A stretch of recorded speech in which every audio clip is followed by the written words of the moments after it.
Good evening, everyone, and welcome to another edition of Project Sanity. I am one of many hosts. My name is Brandon Sutton. Thank you for joining us here, whether you're joining us on the Project Sanity YouTube channel or the Benjamin Dixon Show YouTube channel. Before we get started, why don't you like and subscribe to the channel, whichever one you're on, or both, if you're not already subscribed. See, I did it. I plugged it. I remembered this time. You Okay? sucked. You were terrible. I was fine. Anyway, whatever. Leave me alone. No one's watching it, so it doesn't make a difference. Tonight, we want to have a discussion with you about this dangerous trend I seem to be noticing, where people perform progressive politics in the light of day, and then in the dark of night, like thieves, steal. And I'm talking about Cory Booker. And I know people were taken by his rousing cross-examination, critique, whatever you want to call it, at the hearings of Jeff Sessions and Tillerson and all these other. And don't get me wrong, he did a great job compared to people like Marco Rubio, but that's what we call damning with faint praise, because at least he didn't go off on a tangent about Russia and Russian conspiracy theories. But and while it's fine, he did have this. In case you haven't realized yet, him and 13 other him along with 12 other Democratic senators in the dark of night decided to vote against a bill that would export. It was the dark of night. Don't laugh. It was the dark of night. Decide to vote against a bill that would allow Americans to import in Canadian drugs for a cheaper price. Because as we know, we are not allowed to negotiate drug prices. The government is not allowed to negotiate drug prices with drug companies because big pharmaceutical companies bribe our politicians. One of those politicians is, of course, Cory Booker. What do you guys think of this? Before I go in, please. Richard, I'll let you have first crack at it. Right. Well, I mean, so um, I'm trying to think of how to phrase this on a family-friendly channel like Ben's. Um, I wish nothing. Yeah, go ahead, Richard, because I can't do it without swearing.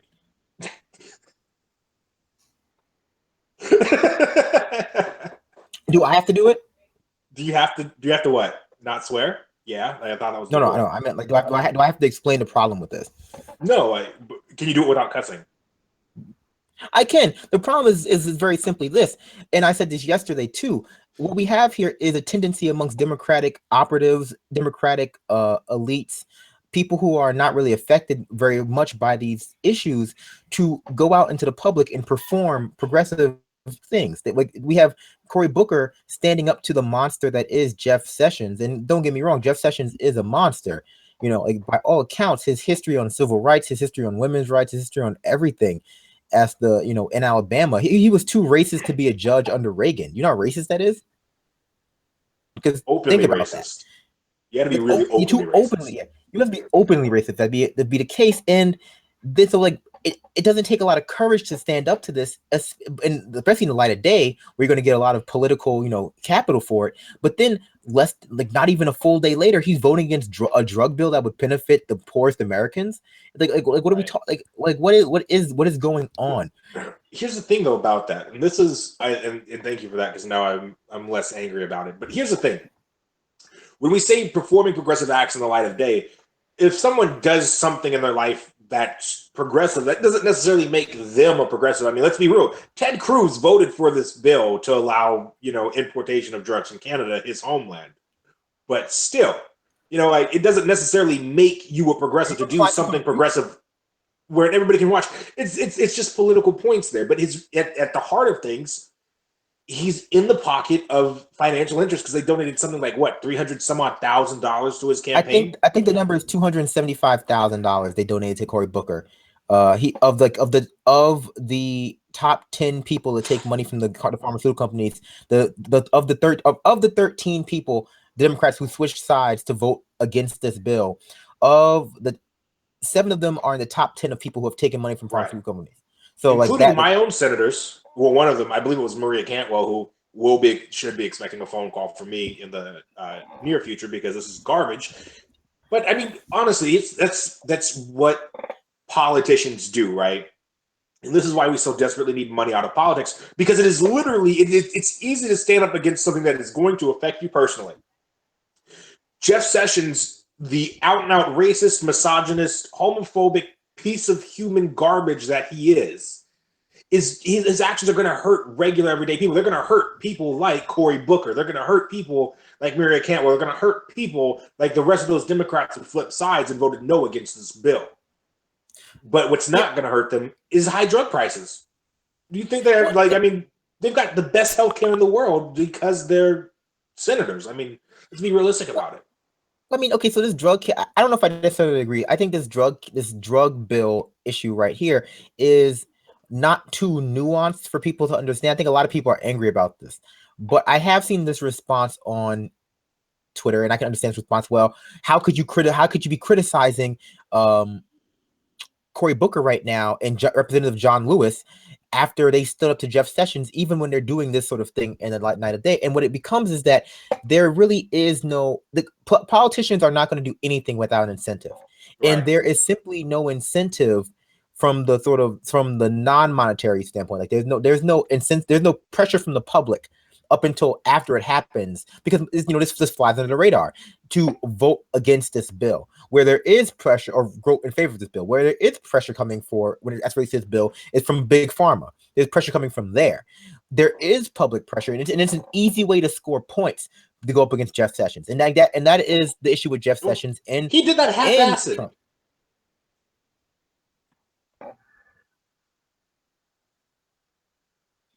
Okay, thank you. Stupid about. From the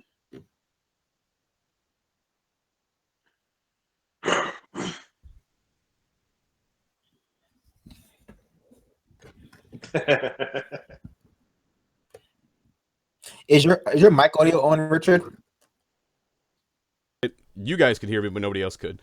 Right, repeat that information real quick. Yeah, what I was saying was to clear up some information regarding what the pressure from the pharmaceutical lobby regarding Washington senators. The senator who had received $254,649 was Patty Murray, not Maria Cantwell. But I guess we also heard that Maria Cantwell had received about $25,000, so significantly less. But it is especially important for her on this vote because she is up in 2018, which is when progressives plan on making some moves. But I'll let you guys continue your conversation. But real quick with that, with the amount that they made, they received in donations, right? I just want to put this in perspective of how much the average income in Washington is a year. Now, mind you, this is bloated by the fact that we have major companies like Amazon, Microsoft, Boeing, etc. But the median income in Washington state is about $51,000 a year. So Patty Murray received what an average Washingtonian would make in 5 years in donations. Whereas Maria Cantwell received what would take 6 months of hard work to get in Washington state. So, I mean, that's an issue. But I really want to talk about is, what you heard on Twitter where people saying, how can you attack Cory Booker and John Lewis and all these other folks when they're fighting Jeff Sessions? Did you hear what Cory Booker had to say? Did you hear the Law and Order? Cory Booker pushback of Jeff Sessions was moderate at best, but in a sea of Russia this, Russia that, in a sea of racist, of Klansmen and shields coming, it was a breath of fresh air. His questioning of Tillerson, the pick for Secretary of, I'm forgetting now, State, Secretary of State. A state was, he engaged in a very substantive line of question in comparison to the other people there.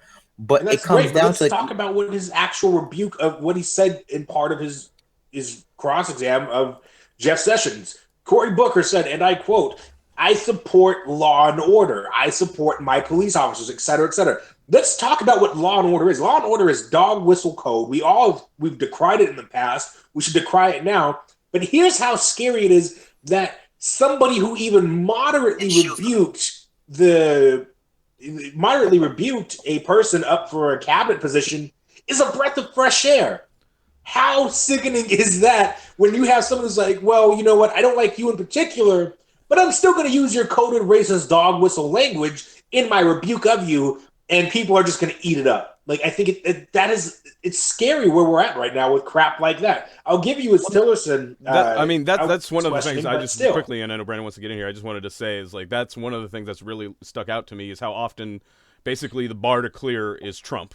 So if you're better than Trump, well, at least it's better than Trump, which is such a ridiculous. Like the bar was already pretty low for Congress, for our political system at large, but if Trump's the bar that everybody's going to have to clear from now on, and if they get close, that's going to be decent. That's devastating for the future of our politics. Go ahead. Absolutely, that's what's so problematic about this is that his rebuke of Jeff Sessions, his rebuke of Tillerson, his rebuke of Trump are going to act as shields when people come after him for this drug bill. They're gonna, his excuse was there were no safety precautions in the bill. There were very clearly safety precautions in this bill. I don't know what kind of drugs he thought we were going to export from Canada. Canada is not some, is not known for having an irresponsible drug industry, but but this thin veneer of progressivism, this big bad progressive talk is, ultimately Cory Booker is Obama light.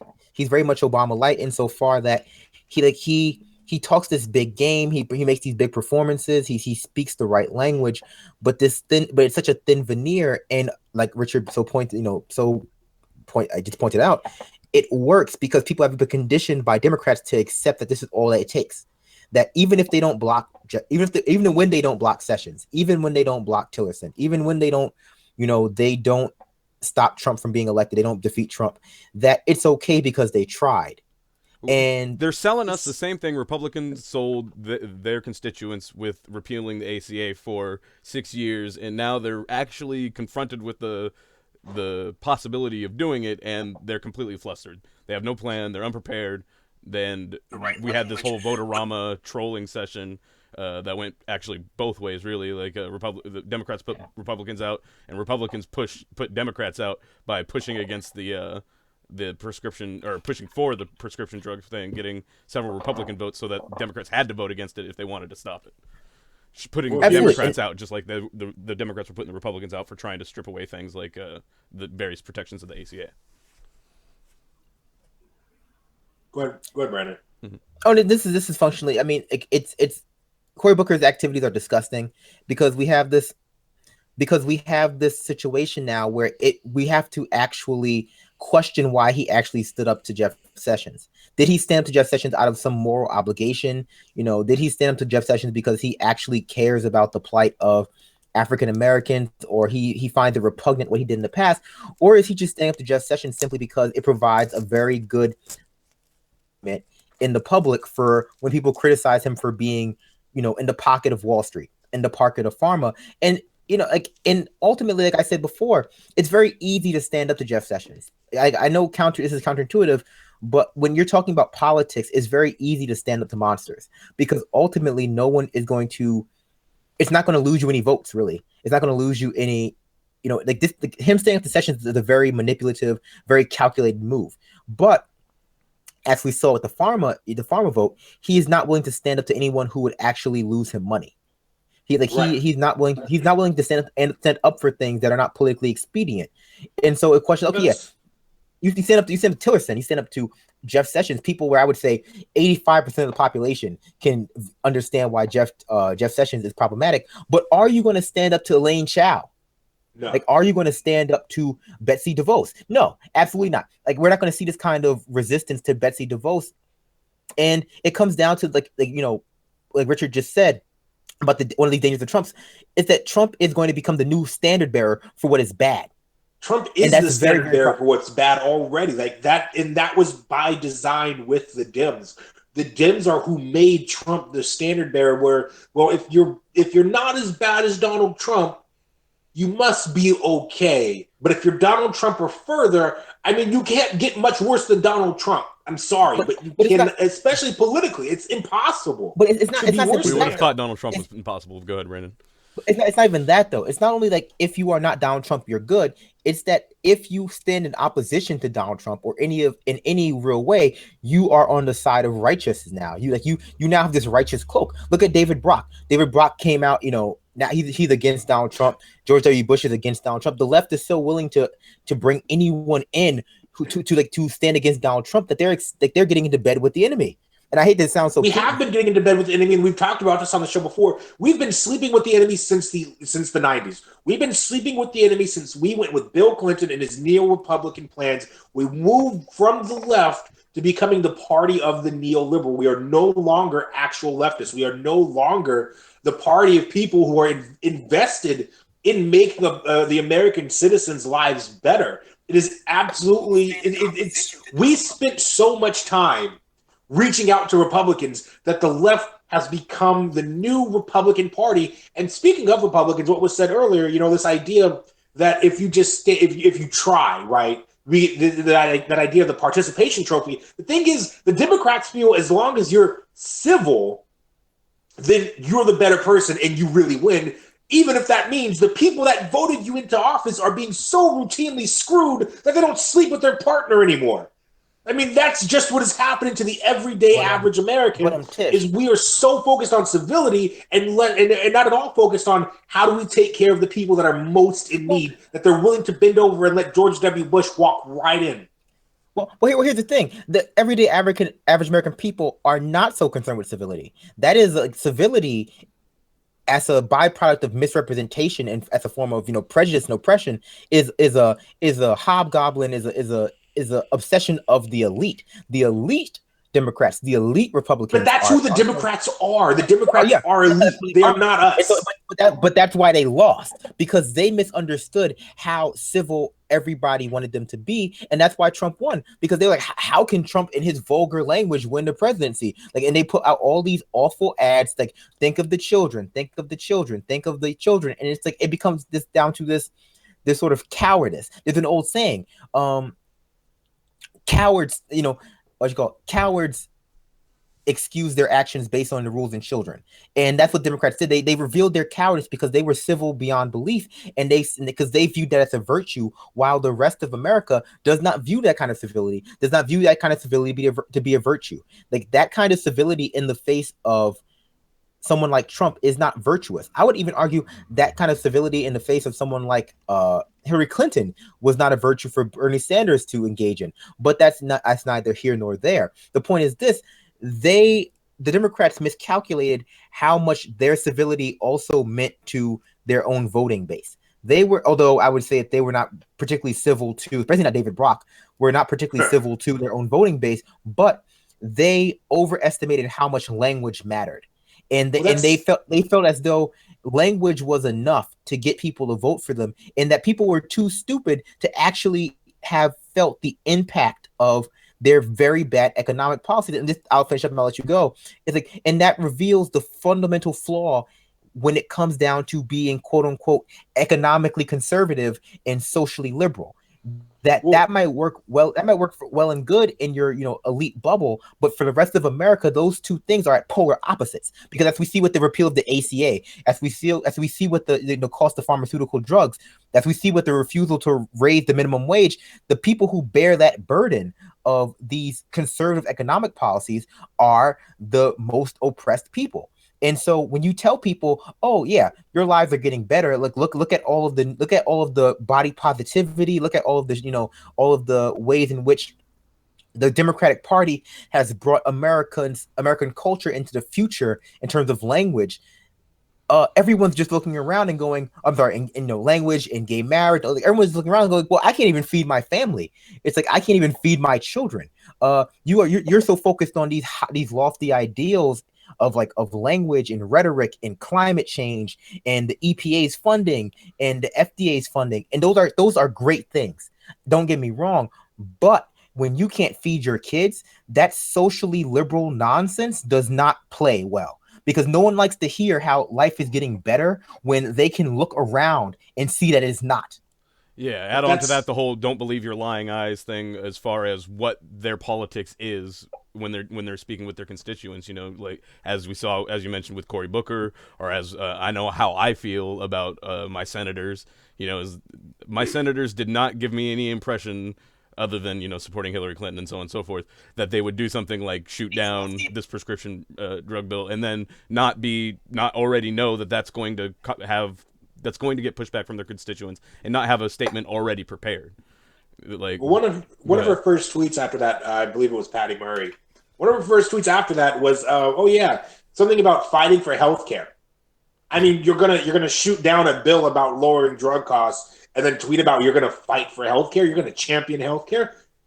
Get out of here with that garbage. But Obamacare is not healthcare; it's mandatory health insurance. They're not talking. It wasn't about Obamacare. It was not about Obamacare. It was about Planned Parenthood. So, of course, of course it was.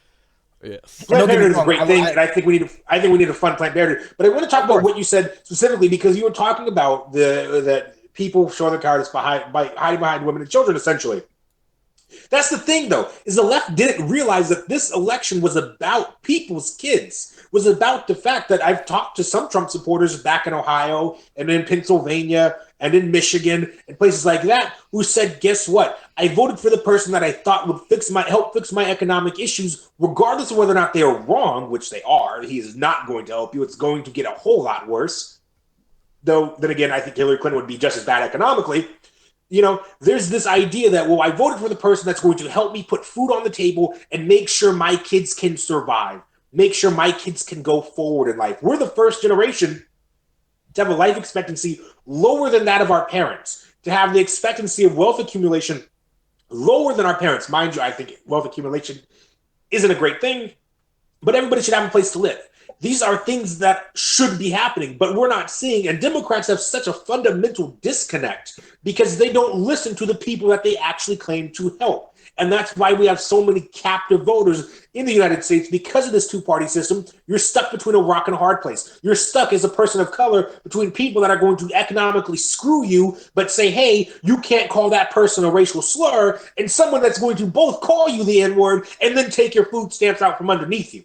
It is absolute. It's meant to keep people captive, and this is part of it angers me because people don't want to realize it.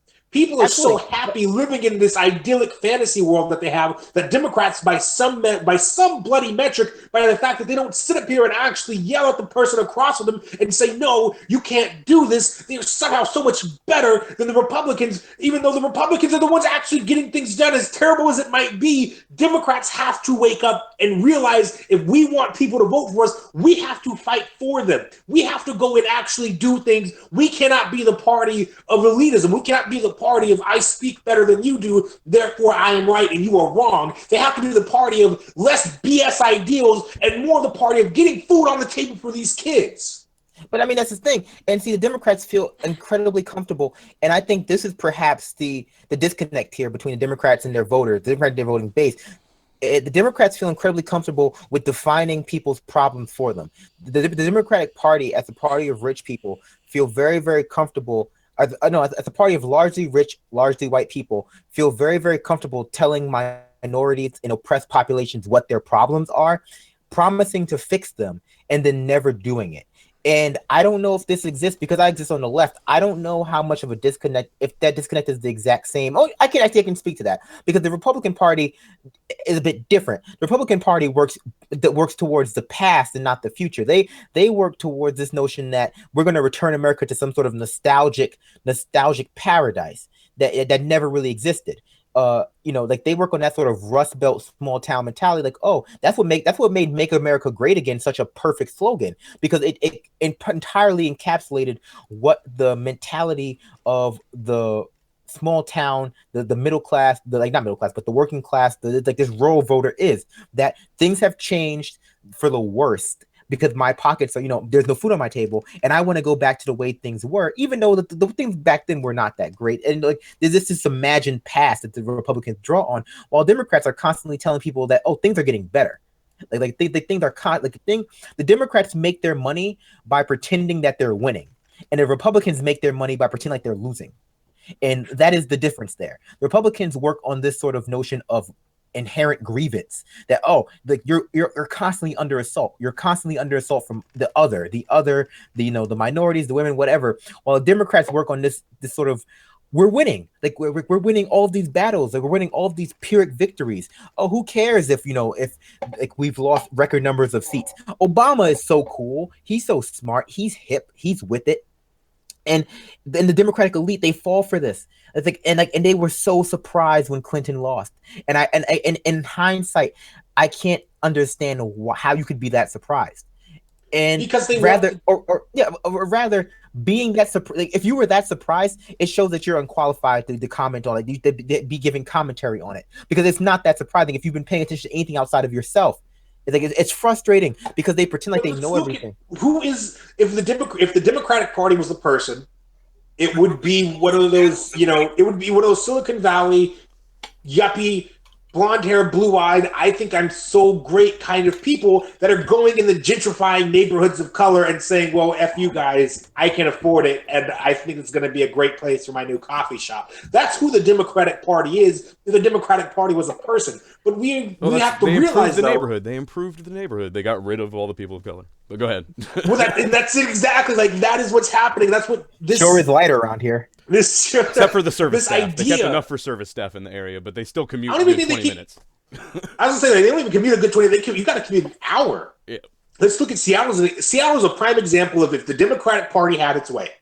The entire U.S. would become the city of Seattle, where it's impossible to rent an apartment unless you are literally a software engineer or working for Amazon or a mechanical engineer for Boeing. You cannot afford to live in the largest city in the state of Washington. They're actually even moving it down further. Now, where I grew up in Tacoma, Washington, a majority black city that holds Joint Base Lewis McChord, that has historically been really quite honestly ethnically diverse, is now losing that because instead of catering to the people that are there, catering to the families that have been long suffering, who have been ignored by a largely Democratic state, especially in our city council, our county councils, our state representative and state senator in Tacoma have all been Democrats. They all ignore us. Crime is rampant. The whole schools are falling apart. They've just now started going and building new ones. But guess what? It doesn't matter if I have a new school and there's 50 kids in a classroom in the 3rd grade. That's not how kids are going to learn. But there's this idea that if we tear old buildings down and we build new ones, well, progress, guys. Things are better. You know what? Nowadays, it's not socially acceptable for someone to call you a racial slur, but guess what? It still happens. That's not going to put food on my table. But another issue, and I think the larger issue here, is that in the United States, both parties fall on the ideological right.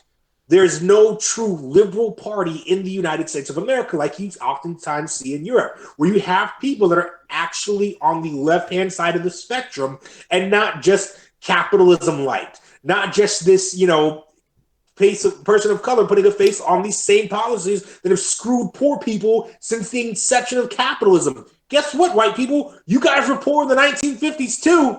Going back to the 50s will not suddenly make you a rich white addict. This is not Mad Men, folks. This is real life. You were poor then, we're poor now, and it's not a race thing. It's an economic thing. And until the poor people, until we start being able to come together and move past this BS ideological nonsense that is the Democratic and Republican parties, we're all going to continue getting screwed over regularly. And before we move too far away from that, your previous point, I wanted to touch on about holding Democrats accountable for their failings and their mistakes. And a recent headline just came out from the AP about Chicago. The investigations report is about to come out from the feds, and basically going to show that they were systematically and frequently violating people's constitutional rights. That's the people that we pay that's from the Obama people. Tree. Yeah, and this is just one of several investigations that have all found something similar and work into these negotiations. But the reason why I wanted to highlight it is because who was the mayor of Chicago? Rahm Emanuel, who's technically from the Clinton tree, but then he was next with Obama. So I mean, it's just that whole neoliberal elitist garbage. There's no accountability. So I think that's important as to show you. It's like, so when we talk about we hear Hillary Clinton talking about I wanted to deal with the criminal reform and do these things, but then she's like, I trust Rahm, I trust Rahm, and then like a few weeks or months afterwards, the Laquan McDonald issue comes up. And that gets exposed, and it's like, so that's who you trust when you're thinking of who can deal with things like the gun violence in Chicago. Is somebody like Rahm Emanuel who's going to cover up a police shooting in order to win an election. That's what they mean when they say those things. And if we don't call them on the carpet, hold them accountable for when they do and say those things, then they're going to keep getting away with it and say, well, would you rather have Trump be mayor of Chicago? Well, of course, like that's the thing. Like it's a deferred accountability, and it's always going to be a deferred accountability. It's always going to be, well, we can't hold them accountable now. Like it's too late. And this is the thing that occurred. I mean, you see it now with Cory Booker, with Keith Ellison, with a lot of people, where the mere presence of Trump, the mere presence of Jeff Sessions means that, well, all that lofty talk during the primaries of holding people accountable, that's going to have to wait. We can't hold people accountable now because they're fighting. They're too busy fighting Trump, and it's not really an either or thing. He didn't have to vote for the pharmaceutical bill in order to fight Trump. Like this is the fight against Trump is largely performative. It's like it's a fight to justify his bona fides so Cory Booker can run for president in 2020 and lose.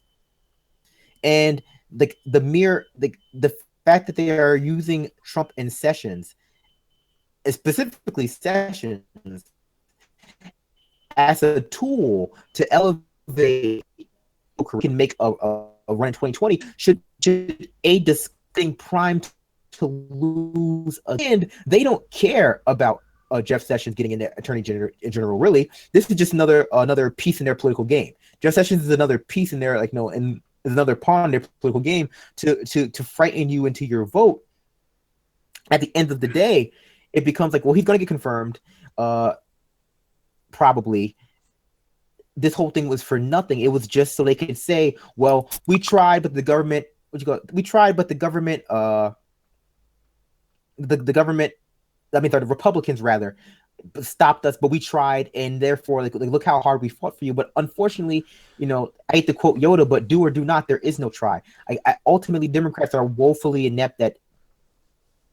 You're lagging out there a little bit, but I really wanted to point this out. And from throughout the entirety of Hillary's campaign, I pointed this out, that whenever she talked about what she was going to do, she was never talking about getting things done. She was talking about proposing things. I'm going to put this idea out there and let people do what they will with it. And that's exactly what she was setting up. Oh, well, we tried, they shot us down, blame them, vote against them next time. But that's it. Like, that is the Democratic Party. That is that person who that we all know someone like the Democratic Party. We all know that person who their fault. There's always a myriad of excuses that they set up for that somehow, some way they can explain this and they get out of trouble every single time, and it does nothing but make us angrier and angrier. But that is what we've talked about already. Is the fact of the matter is the Democratic Party is not a party of getting things done. The Democratic Party is the party of saying, well, I was more civil and they wouldn't have a real conversation with me, and they threw a tantrum. So they're just children, but I'm trying to be an adult. No. There's no such thing as being an adult here. There's getting stuff done or not. I'm sorry, no. The Democratic Party get things done. Get what done? They got that pharmaceutical bill blocked. they just don't get progressive. They don't get progressive things done, and that's the difference. And that's the difference. Democratic Party can when they want to get things done. When Obama wanted to get things through, he got them through. What things did he want to get through? But what it is, it's like the Democratic Party has conditioned their base to defend them from legitimate critiques from the left. I'm sorry. Let me rephrase that. The Democratic Party has conditioned section of moderate to center, moderate leftists to center leftists to act as a shield between them and the far left, when the far left for being unable to get things done. Their immediate response is, well, the Republicans block them, or you can't turn America's like a big tanker ship, and you can't just expect someone to turn it immediately. Well, let's call these people what they are. Let's call them what they are. They are left. They're left. They're apologists. They're left-leaning capitalists. They're not actually leftists. They're left-leaning capitalists. They're more liberal capitalists. They are the social, exactly, and that is part of the issue. But they also tend to be for those of you who haven't read it, I suggest reading Dr. King's letter from a Birmingham jail. They are the white moderates in that letter. They are the people happy to sit by on the sidelines and watch everything happen to other people. They're willing to sit there and let everyone else be gotten and think, well, it's not happening to me, so it can't really be that much of a problem, and then act with shock and outrage when guess what? The same people that have gotten everybody else are coming for you too. They are coming for the white moderate. They are coming from the left-leaning capitalists. That is who they want. Like you're not safe. That's the thing, and you see that occasionally. You see that every so often you see the police state or the neoliberal policies or the capitalist policies invade that, edge out that moderate, that middle class white vote, and they're suddenly surprised by the fact they're not safe. That was one of my bigger critiques of Occupy Wall Street. It was just like, I'm gonna be honest with you, they were saying things that black people were saying for a long time, and it wasn't a problem until it started attacking middle class white people and middle class white people's children. And don't get me wrong, Street was not middle class white millennials. That's not, or not middle class, but college educated white millennials who were the sons and daughters of middle class who theoretically should have that generational wealth, but that generational wealth had been eroded by a neoliberal system. A lot of it was also union workers, a lot of it was other people, but there was this big subsection of occupiers that were just like basically white millennials who were now being subject to the same act that oppressed people were being stressed through, and it became unacceptable. And frankly, Occupy was great, and I'm a big Occupy supporter, but it was a lesson that had to be learned, that there is no safety under a neoliberal system. There is no safety under this capitalist system, and there is no safety in the police state. We go back to Trump, and then it comes like, okay, well, listen, yeah, Trump is awful, but he is just, and I say this all the time, he's just an excess of the system. Neo-fascism is where neoliberalism goes once it can no longer keep its people rather, when it can no longer assuage the mental fears of its people. It can no longer indoctrinate them with capitalism because they can look around them and see, well, capitalism doesn't work. A study came out where the majority of millennials are now not in favor of capitalism for the first time. It's like our generation just does not believe in capitalism because we can look around and see it does not work. And so now we look at places like Flint and Detroit. Some of us can look around and see that it doesn't work. There are sons and daughters of rich capitalists that look around and they don't see it. They see it working. Absolutely. And they're constantly reinforced with the idea that they've earned it, that those people that don't have it didn't earn it and don't deserve it. And one of the things that I think is an important aspect that it seems like we're kind of touching on, and I think it speaks a bit towards how to move forward, is figuring out how to convince wealthy people that their addiction to wealth is a problem, and it's harming them and their children, and they're going to end up worse off if they perpetuate this system. What's the union? Old union line? Eat the rich. Like, isn't that old union? So eat the rich. That's how you solve the problem. I don't know how much in favor I am of trying to sit down and have a conversation with somebody who has been indoctrinated to believe that they are a winner within this. Like, I don't know how formative that conversation would be, how effective it'd be. I think a more worthwhile type of communication, because we're talking about what is the most effective way to communicate these ideas, and it doesn't have to be a literal conversation with the rich. A good way to effectively communicate these ideas is to start a new populist party, a new new leftist populist party, and in their elite by force. Like, if they simply cannot win anymore without rising with the far left, then that's another form of communication. It's like, well, that's how you communicate in democracy, with my vote.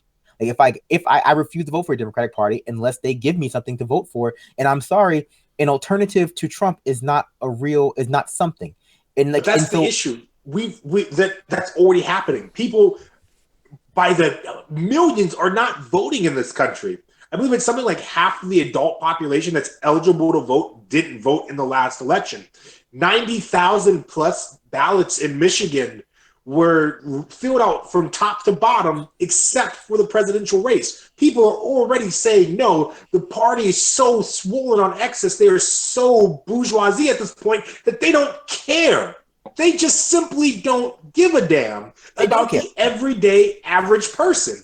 And that our vote, and I've been I've long been, and those of you who watch the show and who followed us know that I'm absolutely all for people going in and trying to change the Democratic Party, trying to push them to the left by electing members of their state party that will then send their members to the DNC that are true and hardcore leftists. I think that's great. But quite frankly, the Democrats do not care about you. They do not care about me. They don't care about your kids, the kids you might have in the future, your grandkids. They don't care about any of us. They care about the wealthy donors. The wealthy donors are Republicans who don't feel that black people are inferior to them genetically. They feel we're inferior because we don't have as much money. And that's how they see it. I want to give them the benefit of the doubt and say that it's an addiction, in that, like, just like you say, when somebody's addicted and then they go out and they sell their children's stuff to go buy drugs, it's not because they don't care about their child. It's because they're addicted, and they're suffering from an illness and so on and so forth. Now, there's some personal choices that are involved and all that and so on and so forth. But what does America give a damn about the poor? Ever. Well, here's the thing. Here is the best description of the Democratic Party that I can think of. Or rather, the Democratic neoliberal elite. It's just like what? It's like you're a homeless black person. Democrats don't want you to die because you're black. They want you to die because you're homeless. But that's it. Like, when has the country ever cared about the poor? Ever. In the entirety that the U.S. has existed. I'm not arguing that it was better at some point. They didn't care about us in the 30s and 40s. I'm just suggesting, well, to some degree... Roosevelt did a couple of things for old people. That was it. When people get rowdy and they're actually concerned about the safety and security of the nation as a whole because of an upset populace, that's when things change. But and I guess to Brandon's point earlier about a party, hold on real quickly. I think a party might be too far of a reach. In my personal opinion, I think it might be too much more work than there is the base and the enthusiasm to get going. I think a movement is more realistic in the aspect of without having to set up party rules and so on and so forth, and get behind individuals on the individual level. Screw that. And do it that way. I want to speak to what I'm also borrowing from the conversation that you guys had after Obama's farewell speech the other night. So I want to speak to what you're saying. I also want to speak to what Adair is saying. And my point is this: it's just like Adair talks about people not voting, and at a certain point, you're right, Adair. So what we need to tackle is that a lot of this is simply that the way the system works now, it has indoctrinated people, has socialized people to believe that their vote is less worthwhile, that certain things are true, that they are. It has this way to changing our system don't simply exist within that system itself, but it also exists in the way that system makes us feel about the system. And both the Democrats and Republicans have done a very, very good job at making people feel as though there is nothing outside of them. Republicans get away with what they get away with because they have conditioned the voting population to believe that, well, listen, this is the only way to do things. The Democrats and Republicans are in control of the standards, or not the actual standards, but like the publicly what is the popular consensus of what the standards for being a legitimate candidate are, what it takes to be a real party. Look at all of party. We all have our problem with the Green Party. We can all recognize that the Green Party is in some way problematic. But what did you hear? The criticisms of the Green Party were all framed under the premises of what the Democrats were saying you had to have in order to be president. You had to be able to. The Democrats are standards that we hold political parties to in political operatives. They're saying, well, if you don't have 30 years in politics, well, you can't run for president. If you don't take corporate money, you can't be a legitimate DNC chair if you don't take corporate money. And they have arbitrary rules in the heads of the population. And so here's what I would like to see, though. Okay, go. Like I don't even mind that. Here's what I want to see. We want to enact real change. I don't even think we have to necessarily make a party up just yet. Let's take a page out of the unions and just stop doing the damn work for the wealthy elite. General strike, and I guarantee you, when things come to a grinding halt because you manage to find a way to get enough people to say, you know what? We're going to come together. We're going to have a collectivist general strike. Yes, there are going to be people that need to be taken care of. And that's our responsibility as other human beings, is to take care of each other. But you really want to hit them where it hurts. You really want to start seeing change. Start hitting these wealthy elite in their pocket. Start saying, hey, guess what? Until I'm going to get paid for my labor, till I get paid a wage I can live on, you're not going to get it, and watch how quickly things change. Follow what the unions did to get to everything that they had. They fought, and people died for it. This goes back to this goes. I agree with you. That would work. I mean, we talked about this before. Like, a strike would be great, but this goes back to my original point. I think it's not simply. So usually, as people will strike, they say, "Well, I can't afford to." And it's like, yes, that is totally reasonable. A lot of people do not have the economic stability to afford to miss work. They don't have the kind of money saved up. As we know, the middle class in America is very precarious. Most people can't afford to miss 1 or 2 paychecks. These things are also just barriers in their head. A lot of this is the striking, the resistance to boycotting, the resistance to like these methods of protest are sort of whipped out of us, rather, for lack of a better word, by the media, by the democratic establishment, by all of these things. And so now we have a populace that has been believe that only certain types of resistance are necessary. Look at when people try to protest and block a bridge. Oh, Martin Luther King Jr. wouldn't do that. I guess he would. Yes, he did. Yeah, like he literally did. So, yeah, he did do it. So this becomes a larger conversation about not only structural barriers, but the way structural barriers in the system erect barriers in our mind that restrict our choices, that restrict our agency, and the ways in which we can system into basically, for lack of a better word, the elite have constructed in our minds, because that is what it is. I mean, so we talk about there was between I hate to do this, but there was a great debate between an anarchist anthropologist and Thomas Piketty, the progressive economist, and he talks about what it takes for this uprising. He brings up Marx. He says, well Marx. He feels that Marx was more optimistic than he was, because Marx basically felt that at some point we'll reach a tipping point and everyone will just wake up. But what Marx did not, account for was that we have this mass media apparatus that basically acts as one arm of neoliberalism and capitalism that does nothing else but restrict our choices and feed us propaganda that tells us that certain actions are not only to society but to ourselves. And look at Vox. Vox at the end of 2016, all Vox put out was 1,000 articles, but by 2016 was great. So my point is this: it's just before there can be an uprising in the streets, we have to uprise in our own head. We have to break down these barriers that exist in our heads, but that's so difficult because the system is designed to construct them. But it doesn't have to be an uprising all at once, and I think that's one of the things that people have to realize. This is also one of the reasons I also argue generational change is a more realistic goal, but I'm all for doing everything as fast as we can. Go ahead, there. But that's the thing, is that we take small personal steps in our lives all the time. Personally, I refuse to shop at Walmart. I do not shop at Walmart, and I'm a broke college student who lives off financial aid. I refuse to go. It is the cheapest option anywhere, and I do not go. I will make my dollar stretch longer if I have to than feed into that monument to excess greed and human suffering that is Walmart. I will not do it. And we are able to do these things in our own lives. We are also able to come together as communities, because that is what we have to do.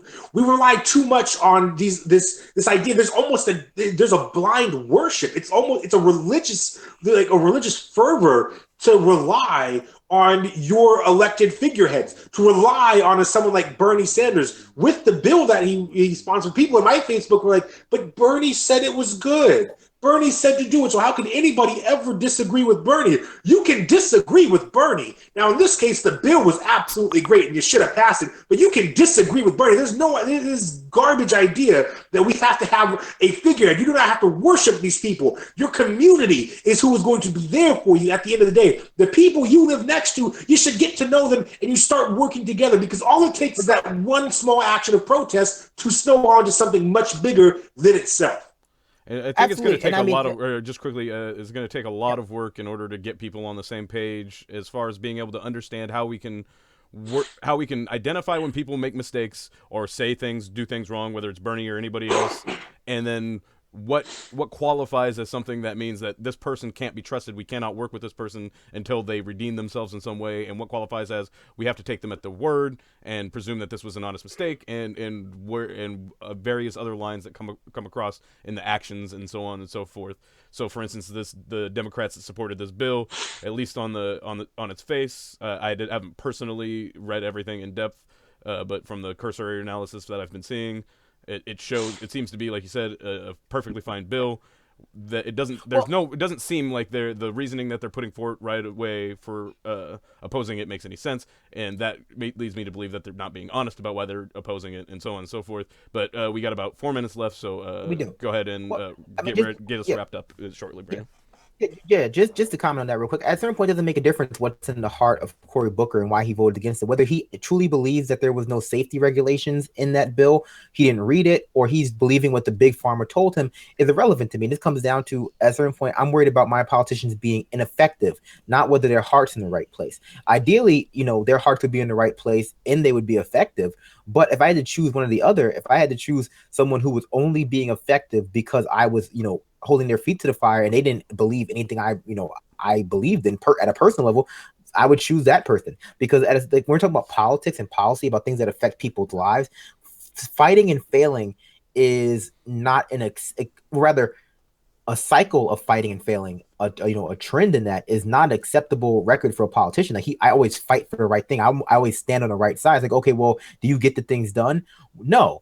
Okay, well then you're gone. I'm sorry. It's like then we need someone who can get the things done. Like I would rather get something. I would not something, but I would rather have someone who, because let's be honest, a lot of times they do like Adair says, they succumb to a need to compromise. They preemptively compromise before it's even necessary. And as far as yeah, I think that people were very quick to call Donald Trump a strong man. I'm a strong man, like, but we have our own strong men on the left, idols on the team to get rid of and think outside of.